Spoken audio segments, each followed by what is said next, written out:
अस्सलामुअलैकुम।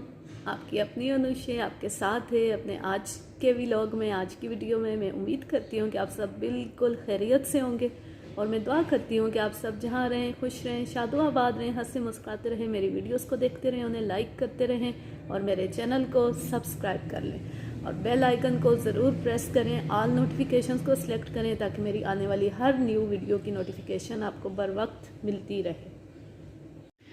ये तुम कैसे कह सकते हो? मेरे पास इसका सबूत भी है, आए मेरे साथ। उसने मुझे वैसा ही एक और मुर्दा चूहा दिखाया। ये चूहा ख्वाबगाह से मुल्हिका स्टोर में मरा पड़ा था। इस चूहे की दुम के साथ भी तार का वैसा ही टुकड़ा मुंसलिक था। स्टोर में रजाइयाँ और गद्दे भरे हुए थे जो सब जलकर राख हो गए थे। मुर्दा चूहा गद्दों की राख के करीब पड़ा था। उसकी दुम से मुंसलिक तार के दूसरे सिरे पर जले हुए कपड़े की राख पड़ी थी। गालिबन वो कपड़ा तार के साथ बंधा हुआ था। वैसा ही एक तीसरा चूहा बरामदे में पड़ा हुआ था। वो जले हुए फर्नीचर के नीचे पड़ा था। उसकी दुम के साथ भी तार मुंसलिक था। बहुत बात बड़ी वाज़े मालूम होती थी। किसी ने चूहों की दुम के साथ कपड़े के टुकड़े बांधकर उन्हें आग लगाई थी और चूहों को हवेली में छोड़ दिया था। बज़ाहिर ये नज़र आता था कि सारी कार्रवाई बड़ी मनसूबाबंदी से की गई थी। चूहों को इस तरीके से छोड़ा गया था कि आग भड़क उठने के बाद बाहर निकलने के रास्ते मसदूद हो गए थे। चूहे आग की तपश के बायस दौड़ते रहे थे और जगह जगह आग लगाते चले गए थे। बरामदे में एक मिट्टी के तेल का कनस्तर भी पड़ा हुआ था। वो पहलू के बल पड़ा हुआ था और खाली था, ताम उसमें मिट्टी के तेल की बू मौजूद थी। मेरा ख्याल है कि ये किसी घर के भेदी का काम है, ऐसा ही ने कहा। और ये सारा काम बरामदे में किया गया था। चूहों की दुमों के साथ जो कपड़े बांधे गए थे उन्हें तेल में भगोया गया था और इस तरफ के ये तीनों दरवाजे बाहर से बंद थे। ये चूहों वाली बात मेरी समझ में नहीं आई। मैंने कहा, अगर किसी ने इस बरामदे से ये सारा ड्रामा किया है तो उसे चूहों का चक्कर चलाने की क्या ज़रूरत थी? वो बड़े आराम से मिट्टी का तेल छिड़क कर आग लगा सकता था। पहले चूहे छोड़ना, फिर मिट्टी के तेल का कनस्तर औंधा करना, ये कुछ अजीब सी बात लगती है। ऐसा ही ने कहा, मलिक साहब, सारे मुजरिम अक्लमंद नहीं होते। ये किसी अहमक मुजरिम का काम मालूम होता है। सराज बीबी ने रब नवाज नामी एक शख्स का जिक्र किया था। मैंने आसपास के लोगों से उसके बारे में पूछ-गुछ की और 2 सिपाही भेजकर उसे हवेली बुला लिया। वो उन छोटे बदमाशों में से था जो जागीरदारों के टुकड़ों पर पलते हैं और उनके इशारों पर अपने ही तबके के अफराद पर जुल्म ढाते हैं। वो खासा पला हुआ शख्स था। मैंने कहा, रब नवाज, तेरे अन्नदाता तो मर गए। वो पीले दांत निकाल कर बोला, कोई बात नहीं सरकार, कोई और हवेली देख लेंगे। मैंने बड़े ज़ोर से उसके मुंह पर थप्पड़ मारा। वो इस अचानक थप्पड़ के लिए बिल्कुल तैयार नहीं था। बुरी तरह बौखला गया। हवेली नहीं, हवालात, कुत्ते के बच्चे। थानेदार साहब, ये आप क्या कर रहे हैं? उस वक्त हम हवेली के बरामदे में खड़े थे। मैंने एक सिपाही से कहा, जाओ परचून की दुकान से मिट्टी के तेल की एक बोतल ले आओ। सिपाही के जाने के बाद मैंने एएसआई से कहा, इसके हाथ पैर बांध दो, मैं इसके ऊपर मिट्टी का तेल छिड़क कर इसे आग लगाऊंगा। उसके चेहरे पर खौफ उतर आया। हाथ जोड़ते हुए बोला, थानेदार साहब, मेरा कोई कसूर भी पता चले। मैंने एक तगड़े से सिपाही से कहा कि उसे पीछे से काबू करके खड़ा हो जाए। सिपाही ने उसे शिकंजे में कस लिया। सुन ओए रब नवाज, मुझे तेरी बदमाशी का सारा किस्सा मालूम हो चुका है, लेकिन अब ये किस्सा मैं तेरी ज़बान से सुनना चाहता हूँ। अगर तेरे मुंह से एक भी गलत लफ्ज़ निकला तो यहाँ से तेरी लाश ही जाएगी।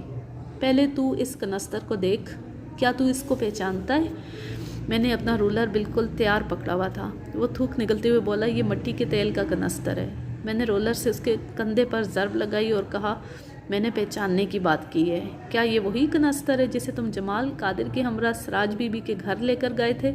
उसने लम्हा भर तवक्कुफ़ किया, फिर मेरा हाथ बुलंद होते देखकर बोला, जज जी, यही है। कुत्ते, तुम उस बेवा औरत को, उसकी बेटी, बेटे और नवासियों को घर के अंदर जलाकर तमाशा देखना चाहते थे। वो किराह कर बोला, जज जनाब, इसे मेरा कोई कसूर नहीं है। इसका हुक्म बड़े चौधरी साहब ने दिया था। ओए, कुछ इबरत पकड़, देखता नहीं तेरा बड़ा चौधरी अपने खानवादे समेत कुत्ते की मौत मर गया। याद रख, बेवाओं और यतीमों पर जुल्म करने वालों को खुदा आग में झोंक दिया करता है। उसके लिए यहाँ भी आग है और वहाँ भी आग है। याद रख, बेवाओं और यतीमों पर जुल्म करने वालों को खुदा आग में झोंक दिया करता है। उसके लिए यहाँ भी आग है और वहाँ भी आग है। तेरे दूसरे 2 साथियों का क्या नाम है? 1 का नाम जीजा तेली और दूसरे का नाम चौधरी रजब अली है। ये रजब अली वही था जो सुबह 4 आदमियों के हमरा अशरफ के ख़िलाफ़ पर्चा कटवाने आया था। मैंने एक हवलदार से कहा कि वो 2-3 आदमी साथ ले जाए और रजब अली और जीजे तेली को पकड़कर थाने ले आए। रब नवाज, इस हवेली में किसने आग लगाई है? वो कस्में खाने लगा कि उसे इस आग के बारे में कुछ पता नहीं है। उसका बयान सच्चा मालूम होता था।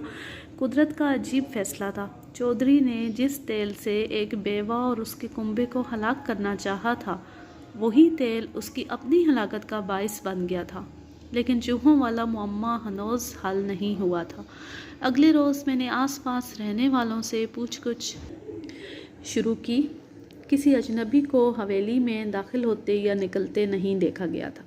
जिंदा बचने वाला वाहिद फ़र्द चौधरी का पागल बेटा फरीद कादिर था। वो ना कोई बात समझता था और ना कुछ बता सकता था। ऐसा ही काफ़ी देर तक उसके साथ मखज़मारी करता रहा, मगर कुछ हासिल ना हुआ। फरीद उस सारी गुफ्तगू को तफरीह समझता था। वो कभी हंसने लग जाता, कभी तालियां बजाता और कभी ऊट पटांग बातें करने लग जाता। मैंने उसे ठहर ठहर कर पूछा, फरीद, जब आग लगी तुम कहाँ थे? आग? उसने दोनों हाथ फैलाए। तमाशा? बहुत सारे लोग। तमाशा? हु। तुम्हारे साथ कौन था? आग? बहुत सारी। तमाशा? हु। काफ़ी देर तक ऐसी सवालों जवाब के बाद मुझे अचानक एक ख्याल आया। मैंने पूछा, फरीद, चूहा? तुमने चूहा देखा? उसकी आंखों में चमक सी पैदा हुई। बोला, चूहा, तमाशा, आग। गालिबन कोई बात उसके जहन में आ रही थी। मैंने उसकी हौसला अफजाई करते हुए कहा, हाँ, शाबाश, तुमने चूहा कहाँ देखा? चूहा? उसे सीने पर हाथ मारा। बोला, चूहा, मैं, जीरा, तमाशा, हु। पहली दफ़ा एक नाम उसकी ज़बान पर आया था। जीरा कौन है? मैंने पूछा। उसने फिर सीने पर हाथ मारा और बोला, जीरा, मैं, चूहा।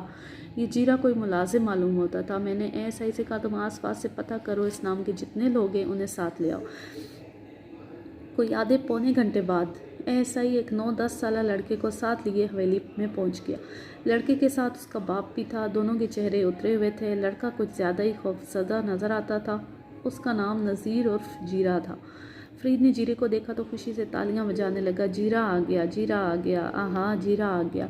मैंने जीरे की घबराहट दूर करने के लिए 2-4 दोस्ताना सवालात किए। फिर पूछा, जीरे, ये चूहों का क्या किस्सा है? ये सवाल सुनते ही उसकी आंखें खौफ से फैल गईं। बोला, सौ रब्दी, मेरा कोई कसूर नहीं है, मैंने तो कुछ भी नहीं किया। फरीद ने मुझको कहा था कि आओ चूहों का तमाशा करते हैं। घबराओ नहीं पुत्र, हमने कब कहा है कि तुम्हारा कसूर है। वैसे हुआ क्या था? चूहे कौन लाया था? चूहे तो जी पिंजरे में फंसे हुए थे, 4-5 थे। चाची ने मुझे पिंजरा दिया और कहा कि चूहों को छप्पड़ में डबोकर मार दो। मैं जाने लगा तो फरीद ने मुझे रोक लिया। कहने लगा, आओ चूहों का तमाशा करते हैं। कौन सी चाची ने पिंजरा दिया था? फरीद की माँ ने। अच्छा, फिर क्या हुआ? जी, पहले तो हम चूहों को ऐसे ही छेड़ते रहे। फिर ये फरीद कहने लगा कि चूहों की दुम में कपड़ा बांधकर आग लगाते हैं। मैंने इसको मना भी किया लेकिन ये नहीं माना। तुम लोगों ने चूहों की दुम के साथ कपड़ा कैसे बांधा? ये जी, हाथ पर कपड़ा लपेट कर चूहा पकड़ता था। मैं तार के साथ कपड़ा बांधकर तार को चूहे की दुम पर लपेट देता था। कपड़े पर मिट्टी का तेल भी डाला था। आहो जी, उसने कपड़े को कनस्तर में डबोया था। फिर क्या हुआ? अब मैं लेती हूँ आपसे इजाज़त। जहाँ रहें खुश रहें, शादो आबाद रहें, हंसते मुस्कुराते रहें। मेरी वीडियोस को देखते रहें, उन्हें लाइक करते रहें और मेरे चैनल को सब्सक्राइब कर लें और बेल आइकन को ज़रूर प्रेस करें। ऑल नोटिफिकेशंस को सिलेक्ट करें ताकि मेरी आने वाली हर न्यू वीडियो की नोटिफिकेशन आपको बर वक्त मिलती रहे। अल्लाह हाफिज़, अल्लाह निगहबान।